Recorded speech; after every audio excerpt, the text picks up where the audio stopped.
Si ustedes leen el Acta de Independencia, el grito de independencia del 20 de julio se da en un marco internacional muy clave, que es la invasión de Napoleón. Fue lo que permitió que los patriotas en toda América la autonomía, porque no todos los países declararon la independencia de una, sino que fue un proceso gradual.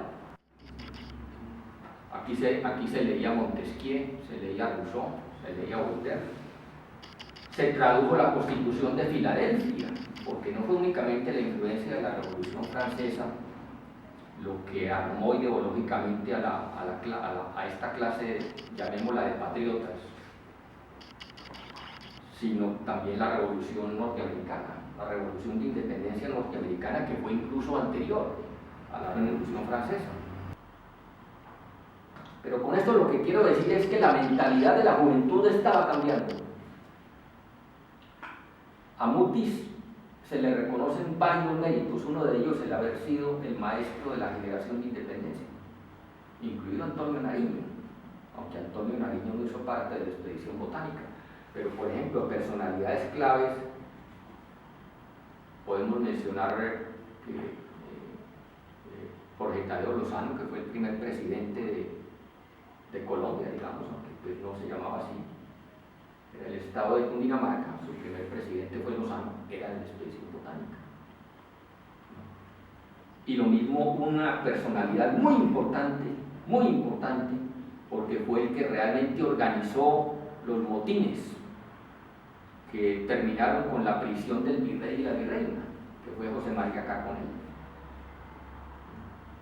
el que organizó principalmente lo que llamaban en esa época la guacherna, que eran los artesanos y el pueblo pobre de Bogotá. Jugaron un papel muy importante en los motines que duraron prácticamente toda la semana. Planteamos para el debate aquí una tesis diferente a la de Leo Aguirre en relación con la contradicción principal, porque la realidad demostró que incluso los mismos terratenientes, los hacendados más ricos, participaron en la independencia. Eso lo entendió Bolívar. Cuando Bolívar resuelve el problema de la unidad política, porque lo que hace Bolívar en esencia es un frente único. ¿Qué es un frente único? Coger sectores distintos, sectores sociales distintos. Por decir algo, los hacendados de la sabana de Bogotá, o los esclavistas de Popayán, o los comerciantes ricos. A todos ellos los juntó Bolívar en la pelea contra España. Lo que Bolívar resuelve es en esencia un frente único para conquistar la soberanía del país, porque Bolívar entiende que la contradicción es entre la nación en su conjunto y el imperio español.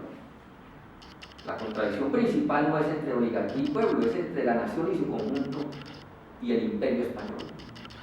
Y nación en su conjunto, incluidos los sectores adinerados, terratenientes, latifundistas, esclavistas, comerciantes ricos, con sectores del pueblo, campesinos, indígenas, todo eso, esclavos. El gran mérito de Bolívar es haber logrado la unidad política entre sectores sociales con contradicciones profundas. Haber sentado en la misma mesa los esclavos con los esclavistas, lo que se está planteando para el debate ahorita ese es justamente su principal mérito. Porque estamos en una época histórica que se llama Revolución Burguesa Mundial.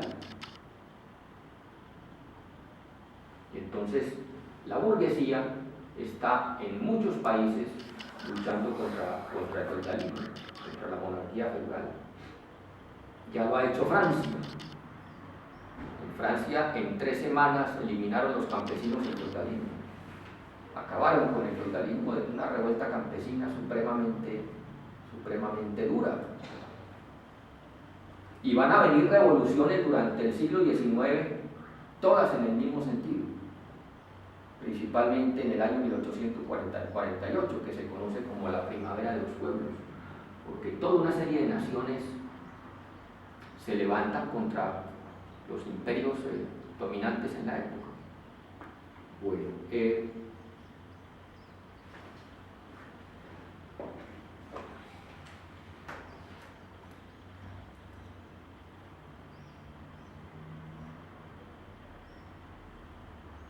Hay también una tendencia a considerar la independencia como una cosa, lo dije ahorita, de riquitos o de élite, como se dice hoy en día en las universidades. Pero también la realidad muestra que no fue así, porque los patriotas se empeñaron en una guerra prolongada de 9 años, una guerra popular de 9 años. Si hay algo más masivo, no hay algo más masivo que una guerra. Y en la guerra participan campesinos, participan esclavos, con un sentimiento además republicano. El sentimiento republicano dominaba ya a la gente del pueblo.